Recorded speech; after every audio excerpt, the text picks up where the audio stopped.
and you expose me and all my insecurities on my speech impediment. Sometimes that just comes out. I just caught a cramp in my toe, bro. We just talked about those feet. Okay. Hey, no, you good. You good. You hear every bone. That's not okay. Whatever names you're calling him or whatever way you're feeling about him, like this person is you call me names. Still your husband. Jesus. The reality of loving your spouse is it's an agape love, which means it's sacrificial and it's pure. It's a love that's for the benefit of the other person, not a benefit for you.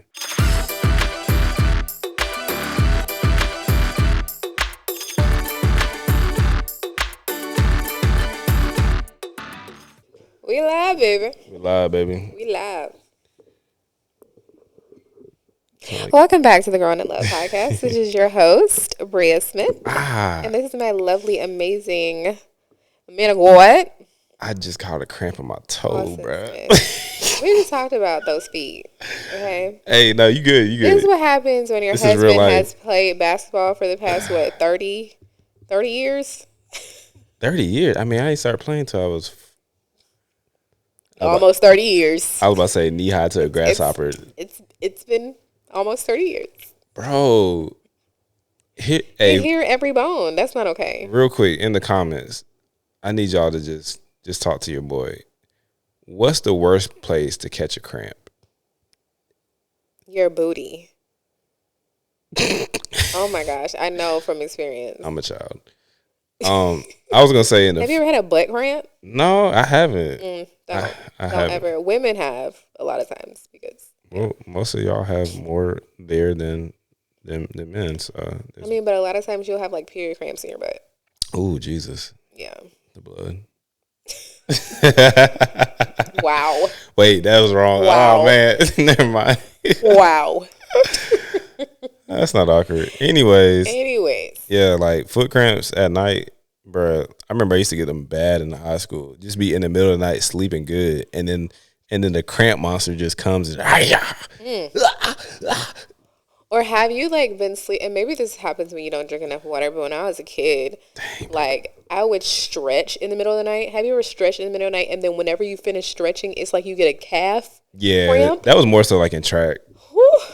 But this right here, the worst. Yeah, this is the devil's trying. Wow. Anyways, well, every intro don't gotta be professional. No, this is real life. I love it. Yeah. You know what I mean? Yeah. So yeah, y'all pray for my foot, and I'll drink some more water. And look at God, won't He provide? That little drop of water. This Anyway, so we always start our episodes off with a question, and that question is, what are you growing through this week? Growing meaning going, but we know that you're not going to just go through it. You're going to grow through it. So what are you growing through this week? Am I going first or you going first? Oh, I got to, what am I growing through this week? I can go again. Oh, you go. I can think about it. Okay. What am I growing through? You brought something. What? Is how I said that? Yes. You. Were you nervous? I don't know.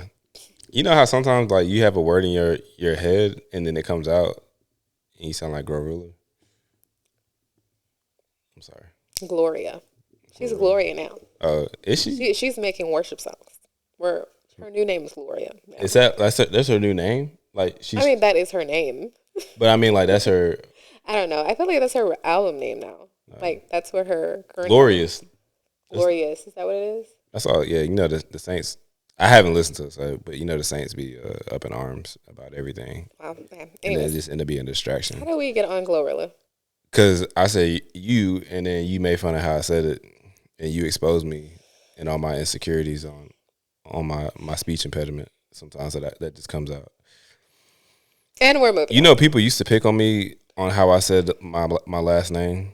I used to say Smith because I couldn't do the TH. And Maury laughing at me now. And then I couldn't say 3. I used to say free. Like that TH used to have me in a chokehold. Like Mike Tyson was just having his way. Pow, pow, pow. And we're moving. This is a part of my growing through. Is it? Yes. Okay. I'm gonna let you have it. Growing through when your spouse says something that you just have to sit with and not respond because what they're saying is truth through their experience. So pretty much you brought something up to me, was that last week or I think so. the week before? Mm-hmm. And it was based upon a series of events, but that's a whole thing within itself. Not bad, it's just like life stuff. Mm-hmm. And you had mentioned something based upon your perspective on a certain topic. And it hit me because I was just like, I felt some type of way. Like, low key felt like I was come for, or you came for me, but I know you weren't coming for me. Mm-hmm. You were just explaining your perspective based upon your experience Mm-hmm. or experiences. Right. So that was hard to hear based upon what you said, Yeah. and not trying to be defensive Mm-hmm. in the moment, but allowing you to share what you're saying, process what you're saying, Yeah. and going from there, which we'll talk about in this episode. Mm-hmm. So that was hard because Yeah. I think as a human being, sometimes we always feel the need to want to defend ourselves or make the other person see our perspective. Yeah. And every conversation doesn't need your perspective. Sometimes you just need to sit and process what the other person is saying, Yeah. especially in the context of marriage. Yeah, that's good. I think coming from that same viewpoint, I feel like something that I'm growing through is just not being afraid to have uncomfortable conversations. Even if I feel like, you know, it may make you feel some type of way. I had to realize that if I don't communicate those things, then obviously you cannot read my mind. Mm-hmm. And so if I don't communicate it, then it's just going to continue to build up and I'm going to continue to feel a certain way. And it's like I need to release that because if you don't release it, and let's say it is a lie, let's say it is, the enemy putting something in my head and I don't release that, then I don't give it enough time to be exposed. Mm-hmm.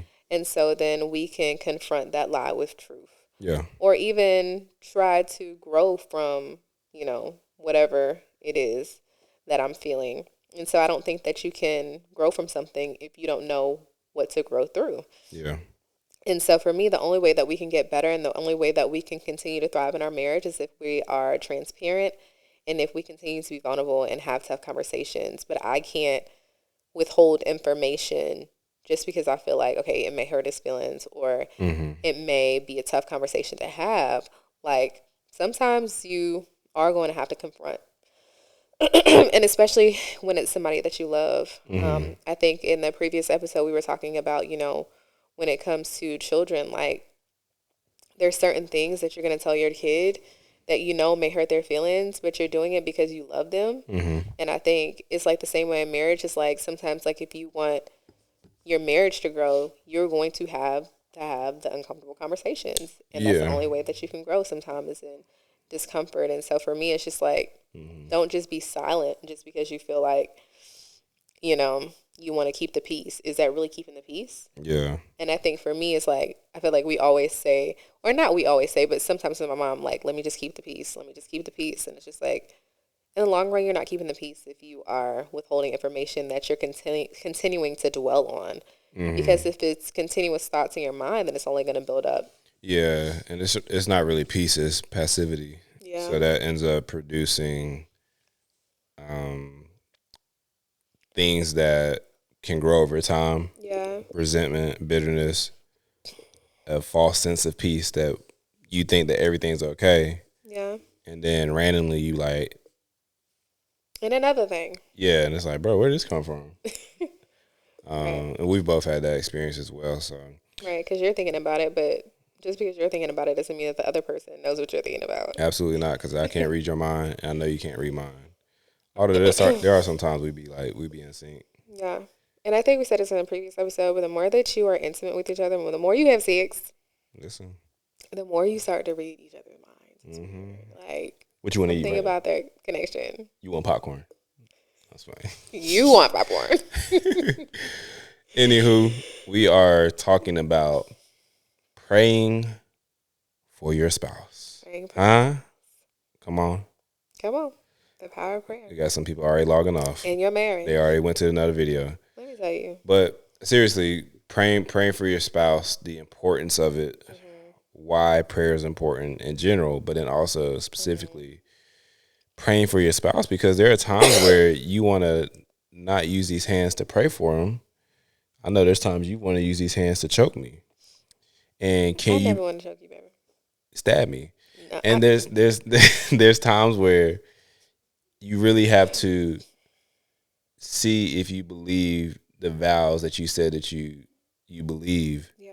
And it's easy to pray for your spouse when things are going well. Yeah. It's easy to pray in general.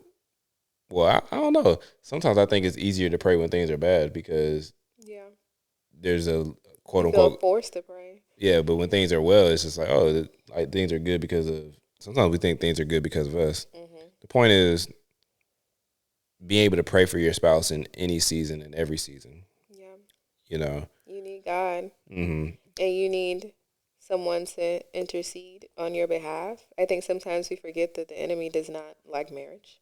Yeah. And I don't want to take for granted that some people, we use sometimes in like Christian culture or just as believers or disciples, we use language that may be common for us but not common to other people. You said a word intercede, which literally means to stand in the gap for someone, to and not have Bible study, but to go on their behalf, as an advocate. When we think about prayer, interceding for our spouse, one, I think we won't intercede or pray for our spouse if we don't have a value for prayer at first. Why is prayer important? Talk to the people. Why should you pray? Like, why is that even a thing that we should do? I mean, just within life in general, I think we understand that we live in like a broken world. Yes, very much so. And we can't do life without God. Like, I don't know what I would do without God. Like, God is perfect. I am imperfect. I need a perfect God. And life is ghetto. So we live in an imperfect world, but we serve a perfect God. So why do we need prayer? It's communication with God, because we need God, right? I think in this life we're going to need someone who is perfect, someone who has gone through things that we have not gone through, someone who is all-knowing, someone who is all-powerful. We need God, and we need to be able to communicate with him. And in the simplest form, I feel like prayer is communication with God. Absolutely. Right? And so I feel like the reason why you need prayer so much in your marriage is because there's certain things that we don't know how to do in our own strength. Right? Like I said before, we are imperfect. We have our way of thinking. You have your way of thinking, but we all know that sometimes our way of thinking is not the best, right? Like the wisest person on earth still holds no candle to God, right? In his ways of thinking. And so I think to get a better perspective, to think from a higher perspective, to kind of, I don't even know if it's like to counter whatever our thoughts are and to counter it with the word of God. So what we're thinking about our spouse, like putting it through the lens of God and putting it through the lens of his word. But yeah, I think in the simplest form, we need prayer in our marriage because we are imperfect and we're trying to do, something that was created by God, without him. Yeah. And we never want to do something that's created by God without him. Yeah, no, that's good. We connect that. We've had conversations with couples, a lot in our experience with ministry, although it's been, fairly short, but long enough where we've had some experiences. But one thing when we talk to couples and just sit down with them or just individuals in general is, to your point, it's very hard to do something that God designed without going to him, the person that has the instructions, trying to, build this table, put this couch together, it's it's so easy. You know, there's a lot of people that are just like, well, I'll just figure it out. And then you sitting on a chair and all of a sudden you on the floor because you tried to figure it out. And we try to skip steps because we think in our own intellect, we think in our own wisdom, to your point, which is limited, that we can just, oh, well, I've seen how to do marriage because I watched my parents. Yeah. Or I've seen how to do marriage because I watched a movie, or whatever. And we tend, like, in our own humanity, to look for answers everywhere else but the answer. Or we feel like God can't relate to what we're going through. Yeah, because maybe sometimes we don't think that he truly cares. Like, God's too big to care about this spat between me and my spouse. Or like if somebody's going through a sexless marriage, they may think in their minds like, why would God care about, my sexless marriage? Like, he can't relate to what it's like to not have a sexless marriage. Like, there's certain things where, a man might be like, why would I go to God about that? Like, he doesn't care about that. But it's like, no, like, he does. Yeah. He cares about your marriage. And I think that's cultivated just with individual time with the Lord. Like, understanding his character, one, but then also spending time in prayer where you're having, obviously, like, a lot of times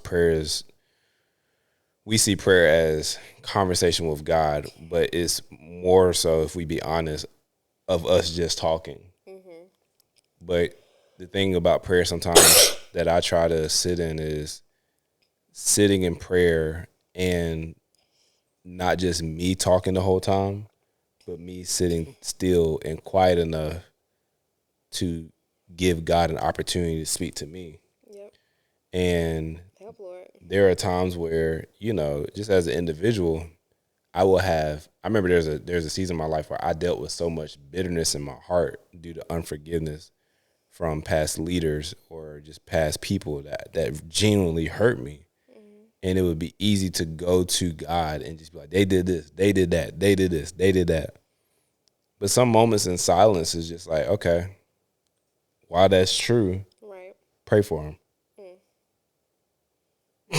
Be like, bro, what you mean? But the thing is like, you can't hear instructions on what God is speaking if you're the one that's always talking. Right. And in that instructions that he gives us when he's speaking, it also provides opportunity for healing. Yeah, clarity, discernment. But that comes from it being not a monologue, but it's a dialogue. You know what I'm saying? So, when it comes to praying for your spouse, what have you learned in praying for me? What is that? What has that looked like in this season? I feel like I've learned that, like, nothing is off limits. So, like how I was saying before, like, sometimes I feel like we don't go to God because we feel like he can't relate to us, or we feel like, well, he doesn't care about this aspect of my life within my marriage. And I think what I've learned about God is like, he already knows. Yeah. Right? And so it's like there's nothing off limits with God and what I can communicate with him.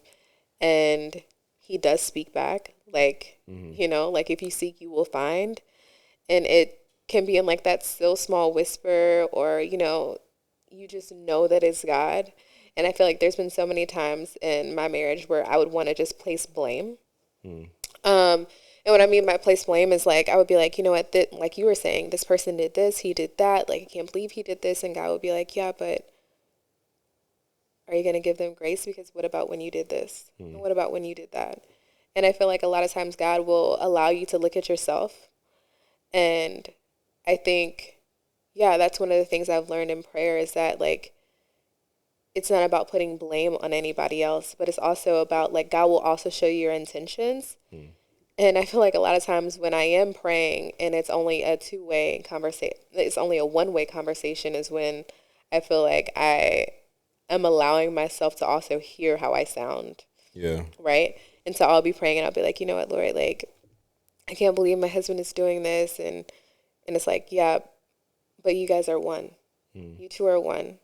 So whatever you're feeling like he's doing, or whatever you're, like, whatever names you're calling him, or whatever way you're feeling about him, like, this person is, you call me names, still your husband. Jesus. Like, this person is still your husband.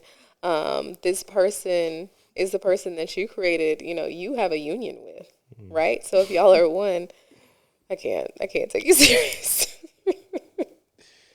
Call me names. So if y'all are one, let's figure out how to resolve this, right? Mm. Let's not place blame on anybody. Um, so yeah, I think another thing is just like, let me think. I was gonna say, praying for your spouse isn't always in a negative connotation either.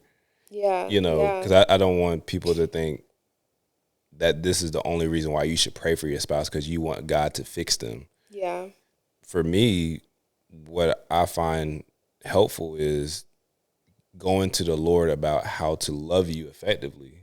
Like that's a way of, and then also just being reminded of you're an individual who is going through your own personal journey of just living life yeah, as a human being, yeah, going through emotions, seasons where things are up, and then when things are down, where the stuff we're navigating through together, we process it different, we see it different. yeah. You started a new job. New jobs can sometimes be stressful just because you're adjusting and you're adjusting with the new job, but life isn't stopping. And just finding moments where just say, Lord, I just pray for my wife that you just be with her today. Yeah, Give her guidance on how to navigate through the new. yeah, that's Like, good. you know what I mean? Just like finding ways to the things that we want for ourselves, like finding ways to pray for our spouse on, you know what I mean? Like, so that's one aspect for me is just, Yeah, praying for you as, like, hey, I want the best for you. yeah, Because again, if we're on the same team, I would want the best for myself. right. But Yeah, it absolutely. goes with just like praying for you on that. The other thing is just, again, how do I love you in hard seasons, or how do I just love you? What is it that is there anything that I'm not hearing Right. in pertaining to my wife that would benefit her? Because the Yeah. reality of loving your spouse, and then I'll throw it back to you. But there's a couple things I think about. The reality of loving your spouse is it's an agape love. That's the highest form. It's a supreme love, which means it's sacrificial and it's pure. It's a love that's for the benefit of the other person, not a benefit for you. In order to do that, there's no way in my humanity that I can know how to love you with agape love, because in my flesh I'm selfish. Straight up. Like, don't eat my fries and don't eat, you know what I'm saying? Like, just, and that sounds silly, but again, it's the minuscule things that like our flesh wants what it wants. But in order to submit my flesh to the lordship of Jesus Christ, to love you when you offended me, to love you when I feel like, well, we ain't having as much sex as I want, so I'm not gonna love her how I think she should be loved. Let's just keep it a being, you know what I mean? Like, so that takes prayer Yeah. and also hearing from Holy Spirit to be like, okay, instead of doing tick for tack, how about your hind parts wash some dishes without an expectation of getting something from her? Yeah. Why Yeah. don't you wash the dishes because the kitchen needs to be clean? Why don't you see that, hey, she's been overwhelmed with work and she's saying that she wants you to start to cook more because it would help with the workload of the week. Yeah. You can figure something out, you know what I'm saying? And that takes being able to sit in the uncomfortableness of being corrected by the Lord. Yeah. You know what I mean? So, and that comes from prayer, but also Yep. being able to hear once you're if your spouse is going to the Lord about something and then they come to you to address things, your heart being open enough and you're willing enough to receive Yeah. what they're bringing to the table, Yeah. because you understand that the intentions of the conversation are for the benefit of you guys together, not just them benefiting themselves. Does Yeah. that make sense? Yeah. No, that's good. Yeah, and I do that too. I think another thing is I feel like I take pride in covering you in prayer. Like, because I understand that, like, the power of prayer and how, like, I can literally, like, one, my job as a wife and as a rib is to protect the heart. And I feel like a lot of times, because I know you, like, I feel like at the core of who you are, and I get to see a lot of the things that people don't get to see, because I'm with you a lot more than those people. I know what to pray for when it comes to you for a lot of times. And I just feel so much pride in being able to cover you in prayer and being able to go to the Father and intercede on your behalf. And, there may be certain things where I'm just like, you know what, God, I just pray, Lord God, that he just feels confident today. Or just being able to pray for you even when you're about to go preach or something like that. Or if you're traveling, or on a daily basis, literally just covering you in prayer and just asking God that, he protects you. He gives you peace. He, just continues to give you wisdom in your decision making and, all that stuff. But I think understanding how, as a wife, you have the privilege to be able to help cover and protect your spouse in prayer. And feeling good about that. Like, that's a responsibility, but it's also just like a privilege to be able to do so. Yeah. I think just like how you were saying, as far as like just going to God about like how you can love this person better, there's certain things where I'm just like, I don't know exactly like how you think all the time or just how men think in general. Yeah. And so there's certain things where I'm like, God, I may not see eye to eye on this, Lord God, but just give me the wisdom to know how to approach him in a situation, so that I don't come off as nagging or, I just want to approach him at a way where he'll be able to receive that's good. something from me. Yeah. I remember, like I said, it was like 2 weeks ago, I had went to the Lord in prayer just with a lot of things in my heart, and I think one thing that's really cool about prayer that I've noticed is that when you're really honest with God, it's like it hits it's like a domino effect where as you really like you have like these honest prayers of like not like trying to sound like super deep when you pray, but just be like, Lord, I need help. Yeah. I am frustrated. My emotions are a wreck. This is what I'm feeling, X, Y, and Z. But I bring this to you. Yeah. And it's almost like a domino effect of other things. But I remember, just like praying about some other stuff and then it just like kind of shifted towards like, the family, and then it shifted towards you. And I remember just saying and articulating the things that I feel like I couldn't articulate to you, to the Lord, and not knowing how to say it. But I knew that talking to God, he never is intimidated by how I say things. He's never offended by how I say things. Yeah. Because the truth is, he already knows what I'm going to say. Yeah, he already knows what you're thinking. So being honest with that and just being like, Lord, X, Y, and Z and all the things. Yeah. And releasing that to him, but then also making sure that in that washing, in that prayer, I think it does two things.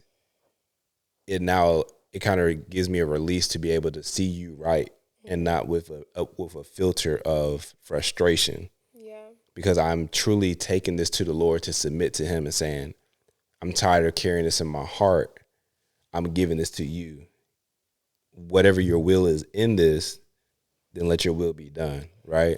This is so good. And what happened was, this is real life. Like, I prayed that, and I'll be honest, like, I didn't have an expectation that God was going to answer me like that. Right. I was just like, I got to get this out my heart because I do not want this resentment to grow into a garden of bitterness and offense that creates a distance in between us. Going about pray that night. Don't remember when it was. Blah blah blah. I'm chilling at the office. Come back from lunch. Literally get in the office, and you call me, and it's like not anything out the blue, but you just call me, and I can tell that you You just like, hey, you got a minute? I was like, yeah, of course. Close my door.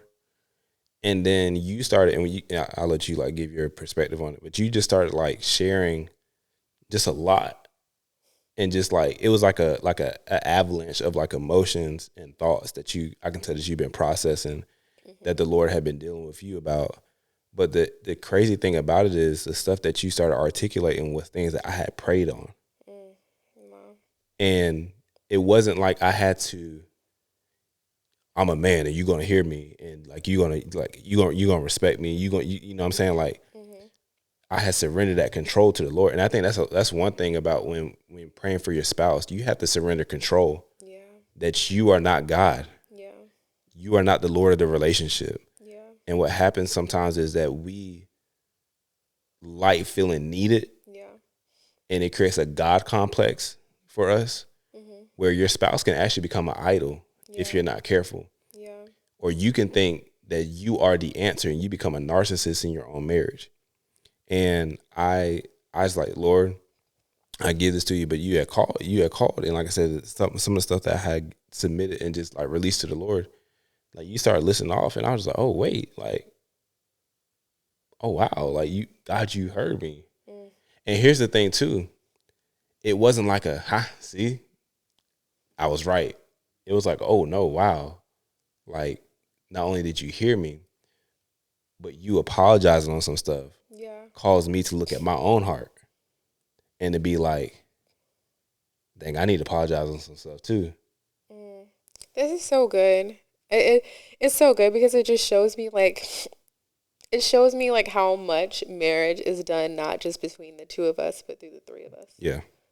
Because it's so because I did not know that you prayed that prayer until our conversation now, but I'm just like, sorry. I'm getting emotional because I'm like, God is so good because one, it was random, right? I was like, what in the It's random to us, but Mm-hmm. you don't know that before I called you, I was in prayer. Mm.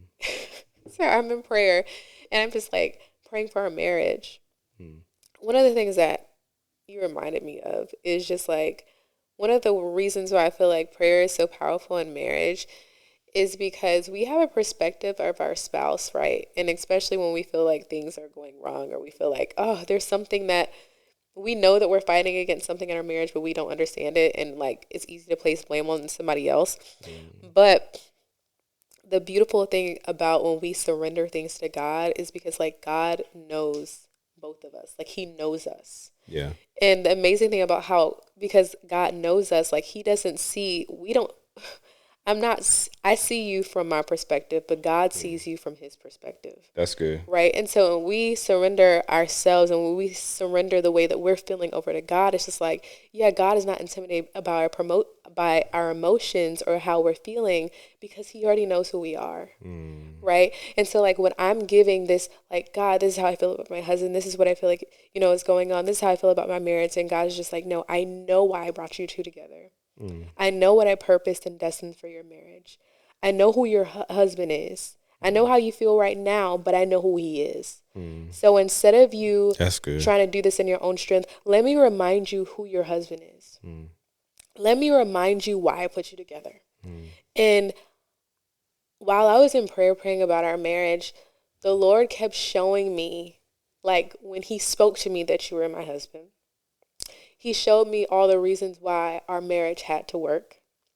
Like just reminders of like how he brought it together.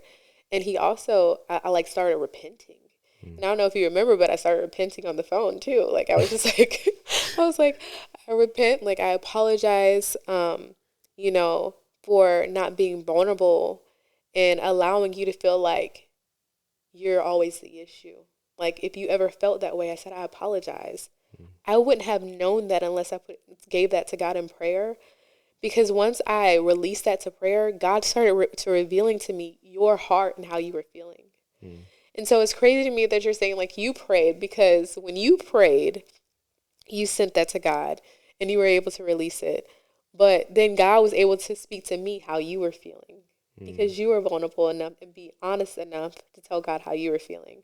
And then it's just kind of like a circle effect. Like God is like how we're interceding and God is like, listen, hey, this is who he actually is.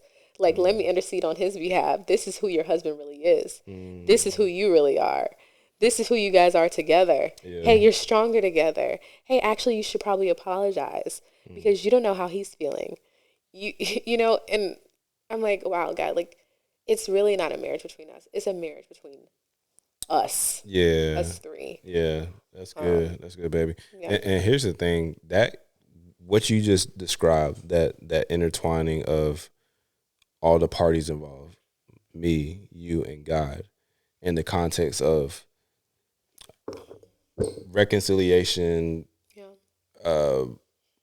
harmony within our marriage, I feel like that same principle can be utilized in positive things as well when it comes. Well, that is positive. Yeah. But other areas of our marriage in our lives, when it comes like, man, like, listen, we really are, our kids are just off the chain right now.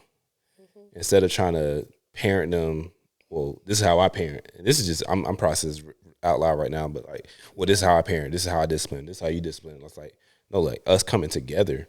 Yeah. Or us praying, individual, but coming together and say, Lord, can you help us to teach? Like, can you teach us how to parent in this season? You know what I'm saying? Yeah. Or if God has given us a word and we know what He has spoken about our future, God, can you give us the wisdom and discernment on how to navigate and what steps we need to take in order to make sure that we're stewarding this moment now, so that way we don't squander a future later. You know what I mean? Like, Yeah. it's like prayer teaches you the mechanics of how to, essentially, and again, I'm saying this in real time, so it may not come out right, but the way I look at it is like, it's almost like a jump shot, or when you're working out, it's teaching you the mechanics that are used to do other things later on. Yeah. Like, a lot of times working out now for me, I'm not trying to be big. I ain't trying to throw 350 in the gym. Like, that's just not me. What I'm more interested in when I lift weights now is having functional strength. So that when I pick my kids up, I'm not tired when I pick them up to walk up the stairs. Yeah. So I'm doing workouts now that's more about functionality that shows up in every real life situation. Yeah. Right? Like, if I got to pick up a bag up, I could pick up a suitcase. Yeah. Like, just different motions and everything. I feel like prayer is the same thing, where it's like functional strength for everyday living. Yes. Like, teach me how to come to a job that may have people that frustrate the living what out of me. Yeah. But help me as a disciple. If you're not believing in Jesus Christ, then this doesn't apply for you.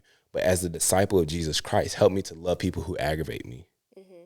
You feel me? Yeah. Help me to be still in the season that I want to get out of, and find appreciation for the wilderness that I may be in, versus trying to escape out of it. Because maybe the enemy didn't put me in that wilderness. Maybe just like in Matthew 4, God, you led me into this wilderness because there's something that you want to get out of me. Yeah. Prayer teaches us those things. That you know what I'm saying? So I don't know. This conversation it gives me appreciation even more for prayer. Like, how do you pray for your parents that hurt you? How do you pray for your siblings? How do you pray for, if you have a pastor? Like, learning how to pray for your pastor. You know what I'm saying? Yeah. But it just starts with, seeing prayer the right way. Yeah. It's a tool. It's an asset. It's a communion, and it's a non-negotiable. Mm-hmm. You know what I mean? Imagine having a marriage that you don't pray for your spouse. Yeah. But you're frustrated about things that are happening. Yeah. And the answers that you're looking for are in the right words that you're not saying. Yeah. You're saying words, but those words are not being filtered through God. And I feel like prayer helps you to filter. It helps give you a better perspective, a higher perspective. Because like we were talking about before, like, God sees what you don't see. Yeah. Like, He sees everything out of the right lens. So if you are speaking out of a filter, you can put clean water in it every time, it's going to come out dirty. Every time. If it's a dirty filter. And so I think a lot of marriages may not be working because we're not constantly putting ourselves through the filter, right? We're not constantly going to God and, asking him to intercede for our marriage. Because, like I said before, also, some things are warfare within your marriage. Like Yeah, some things, like the enemy does not like marriage. he does not. He understands your assignment, but he also understands your assignment when you're married, like the assignment that you guys have together. And he understands how strong marriages are and like what God intended for marriage. We may not understand what God intended for marriage, but the enemy does. Yeah, yeah, no, that's good. I do feel that like this is just I don't even say it's random. I do think it's the Lord. There's a couple who is watching this episode or you're listening to this episode and you feel like you have exhausted all options when it comes to you and your spouse. And divorce is the only thing that you've been thinking about, meditating on. I would like to just submit to you, if I can, to try praying with your spouse for 1 week. Intentional prayer for your spouse and with your spouse for 1 week. So good. Just want to, I don't know, whoever that's for your spouse and with your spouse for 1 week and watch how God shows up. I'm not guaranteeing you that everything that has happened, and I feel like there has been some serious things that have happened. What I am guaranteeing you is that God is going to shape you and shape your spouse in the midst of it. Amen. Until those things change. Amen. I think he's more concerned about changing you in the situation, because what good is it if I change the situation, but I don't change you? Because if I don't change you, no matter what situation is, you're bringing you in the perspective, and to your point, the filter into every situation, every season. Yep. 1 week for your spouse, with your spouse. And if that's for you, I would love to hear. You can send us an email. We have our email in our information and everything. But we would love to just hear the testimony for whoever that's for. But I definitely feel that strongly. Yeah. I feel that strongly. Again, 1 week of praying for your spouse and with your spouse, and watch what God does. So good. Okay? Great. I love you. Love you. We're doing it together. As always, we appreciate you guys listening or watching. If you're watching on YouTube or listening on Apple or Spotify, do us a favor. Send this to someone who needs it. Send this to a couple that you love. Send this to your spouse. But don't send this to your spouse like, see, you're supposed to be praying for me. No.